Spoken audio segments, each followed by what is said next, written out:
Railway jobs కోసం ఎప్పటి నుంచో కలలు కంటున్న వారికి రైల్వే తీపి కబురు అందించనుంది. ఏకంగా 40,000 పోస్టులతో భారీ నోటిఫికేషన్ విడుదలవుతుంది. ఆర్ఆర్బి గ్రూప్ డి లో భాగమైన వివిధ పోస్టులను అయితే భర్తీ చేయనున్నది ఇండియన్ రైల్వే. క్వాలిఫికేషన్ విషయానికి వచ్చేసి 10th క్లాస్ మార్క్ లిస్ట్ ఉంటే సరిపోతుంది. అలాగే ఐటీఐ ఉండి మీరు అప్రెంటిస్ చేసింటే ఈ జాబ్ అయితే సింపుల్ గా పొందవచ్చు.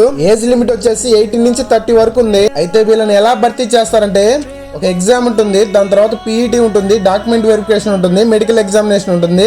అలాగే ఎగ్జామ్ లో నెగిటివ్ మార్కింగ్ కూడా ఉంది 1/3. శాలరీ విషయానికి వచ్చేస్తే బేసిక్ వచ్చేసి 18,000, అలాగే అలవెన్స్ కలిపేసి 30 వరకు వస్తుంది. ఈ నోటిఫికేషన్ వచ్చేసి జనవరిలో రిలీజ్ అయ్యే ఛాన్సెస్ ఎక్కువ ఉన్నాయి. బాయ్స్ అండ్ గర్ల్స్ ఇద్దరు అప్లై చేసుకోవచ్చు ఈ నోటిఫికేషన్. ఇన్ఫర్మేషన్ నచ్చినట్లయితే చిన్న లైక్ చేసి సబ్స్క్రైబ్ చేసుకోండి. అలాగే మీ ఫ్రెండ్స్కు షేర్ చేయండి. జై హింద్, జై భారత్.